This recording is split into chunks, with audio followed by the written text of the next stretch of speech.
Ireland, we're going to make pizza dough today. I'm going to start out with 1.5 cups of flour.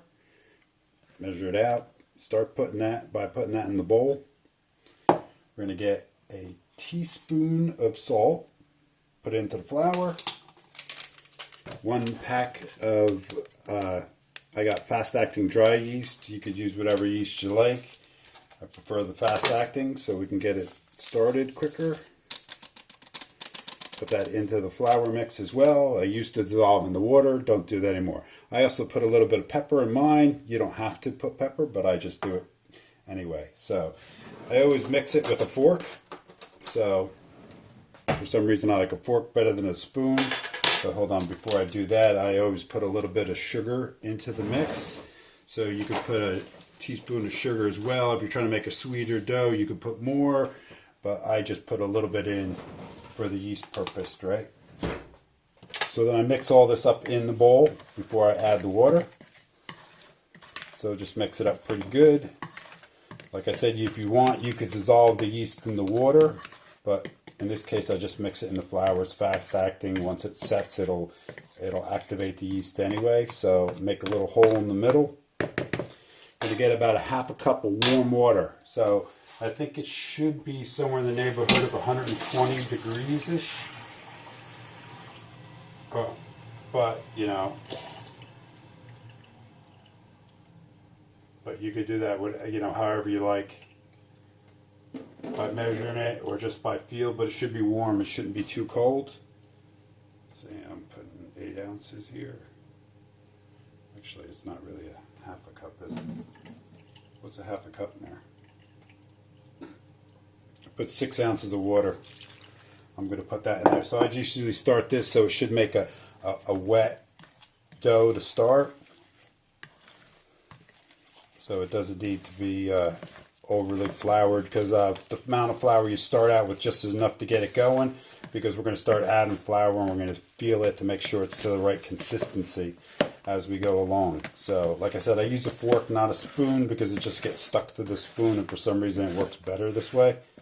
If you have a dough hook, obviously that will work even better, but in this case I don't have it. If we were in New Jersey, I'd use my mixer. But Mayor made me can't come to this godforsaken country, so I'm stuck here with this. So like I said, at this point it should be pretty wet. You're going to mix it up pretty good. Right, I'm getting the look. Mom's looking at me. So I'm going to keep adding a little bits of flour, not a lot at one time, until it gets somewhat to the consistency I want it, right? So what I'm going to do is keep mixing it with the fork. It's going to get to the point we're going to have to do it by hand. It's going to get a bit too dry to do with the fork. So like I said, you'll know by feel. It should almost be to where the point where, you know, it really doesn't stick to your fingers. You don't want to overmix the dough either.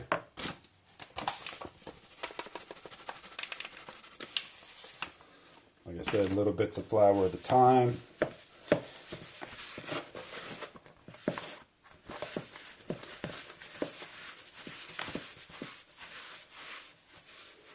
Can you see how that looks now? See, it's getting to the point where it's getting pretty difficult to try to mix with the fork. So what I'm going to do is I'm going to take it off the fork now. Just rub it off with your fingers. Wash your hands first, obviously. I did that already. I'm going to get rid of the fork now. I'm going to add little bits more flour at a time, and I'm going to start mixing it by hand. Some people like to put the oil in before. I'm going to put the oil in at the end. I'll show you how we do that. So like I said, you're going to start kneading the dough by hand.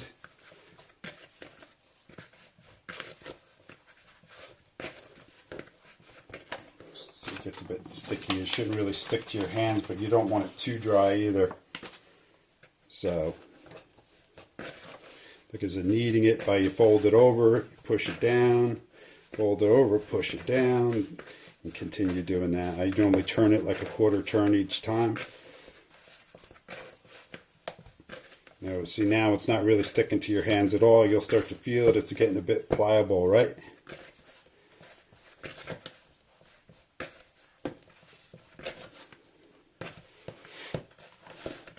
Continue to mix. Continue to mix. You don't want to over mix it either, because dough will get I guess it gets a bit worse if you over knead the dough. Like I say, it is a bit tacky, but it's looking pretty good now. See, it's like a ball. So then we're going to add about a tablespoon of oil, maybe a little less, depends on how much dough. I normally just pour it into the bowl like that on top of it. And then what I do is I just kind of knead it into the dough again, so you get the oil kind of mixed into the dough, but it also coats the outside of the dough. So, like this, you know, and then you're going to do it by hand. So what I do is I start to knead it by hand like this. So as you go, you keep folding it. And what you want to do is make it into a nice little ball. Then when it gets like this, you'll see it, you're going to put it into the bowl.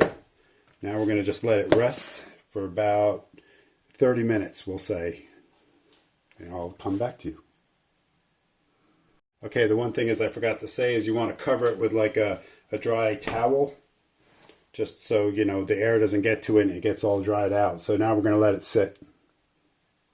Hey Arlen, it's been about 30 minutes and I'm back. So we're going to uncover the dough. It should have risen a bit. Sometimes it seems like it rises a little bit more than others. And what we're going to do is we're going to put a little bit more flour on top. And we're going to knock it down for a second rising. Or if you're going to make it the dough the night before and you want to make pizza the next day, you probably should retard it in the refrigerator and not out on the counter. So like I said, we're going to put a little bit. We're going to knead it again just to knock down it and take all the air out of the dough. And like I said, if you're going to make pizza dough that night, you want to let it sit again because otherwise it won't stretch for you properly. So you need to actually let it sit again. And like I said, we're going to knead it by hand. And what you want to do is you want to fold it in like this, if you could see that. So we fold it in like this and you're going to try to get it into an even ball by knead it in your hand and turn it as you go along. So it looks kind of like this at the bottom. So what we're going to do is knock it all down so it's just one continuous ball like this, right? Then we're going to put it back in the thing and it should look pretty even. So you want to keep it so it's almost, you know, tight on the top and you don't see any breaks in the dough. It takes a little bit of practice to get used to it, but then we're just going to knock it down again. And we're going to cover it up. So when I come back, I'll show you what I do when I actually make the pizza dough. Obviously, you probably know how to stretch it out, but we'll take time and we'll come back and do it again. Hey Arlen, we're back. We're about another half hour later, 40 minutes. You can leave it as long as you like. So now you can see the dough. It's still a ball. But what we're going to do is we're going to put some more flour on it, just enough to cover it. We're going to knock it down, but this time you're not going to mix it up at all, right? You want to punch it down kind of in the middle. You know what I mean?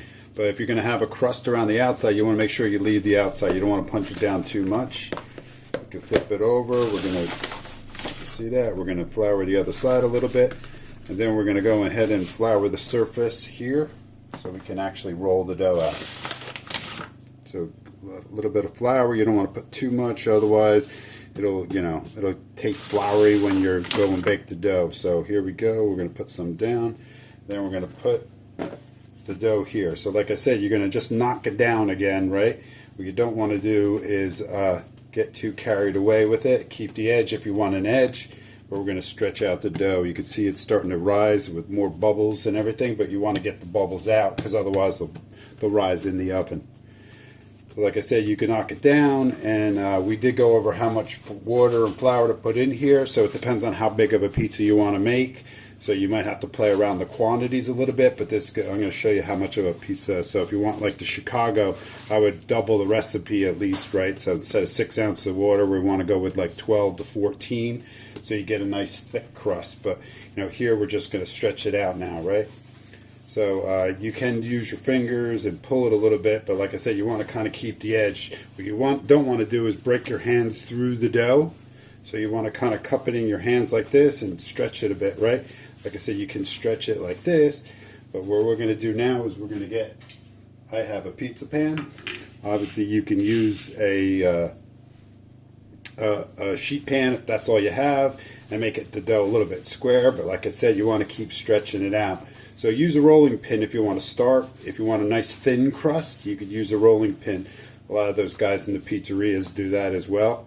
so they can get nice. And like I said, you want to pull stretch, but what you don't want to do is pop your hand through it. So like I said here, you want to keep the crust around the edge so the edge stays a bit thicker. But if you use a rolling pin, chances are you're going to lose that. But like I said, here we go. We stretch it, work your way around the dough. You get kind of good at this after doing it for a while. If you can see that, here we're stretching it. Just keep your hands cupped. So then you're going to put it on the pizza thing. It should be elasticy to touch. When you're making this for Angel, I guess it depends on how he likes it. So like I said, you could pull it as tight as you want. It still needs to get a bit bigger.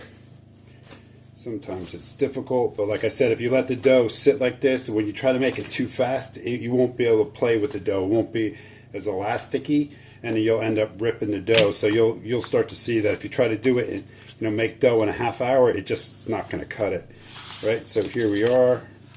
We got our crust now. You could keep stretching if you want it thinner, or you can leave it thicker depending on how you want it. So now here we go. We're going to put some sauce on it. As much as you want. It's more to liking. Some people put a little bit, some people put a lot of it. So it would be up to you how much sauce you want to do, but you want to make a good amount of sauce. The one thing is you want to do is you want to get good at it so you can make pizza fast, because what you don't want to do is let it sit on this pan too long, because it'll start to stick, and then when you get it in the oven and you get done, you won't be able to get it off the thing. Like I said, so you can make as much as you want or as little as you want as far as sauce. Here I might actually put a little bit more. I kind of like it a little bit on the wetter side. And like I said, just use a spoon and you could spread it around. You don't have to get crazy. Obviously, I'm not going to tell you how to make the sauce. You know how to do that already, right? So here we have it. Then here I sliced up some mozzarella cheese, something you can't possibly have, but you could use your own. Obviously, the vegan cheese. Angel, I'm sure, is not going to want the vegan cheese, but you could put whatever you want. So here, normally I would probably grate the cheese, but I just cut it with a knife for now.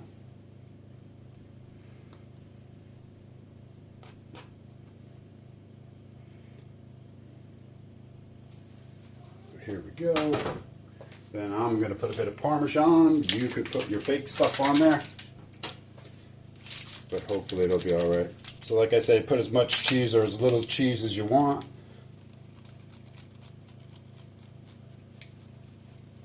Then we're going to preheat the oven to 200 degrees. That's what I kind of use here. You can make it hotter, but you got to be careful that you don't basically melt the cheese too fast, because otherwise it gets a bit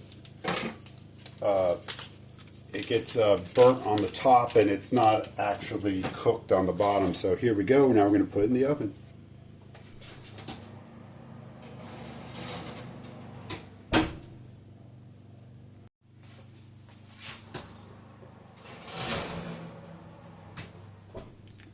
Okay, once the crust gets brown, you'll see it around the edges. It should be pretty hard.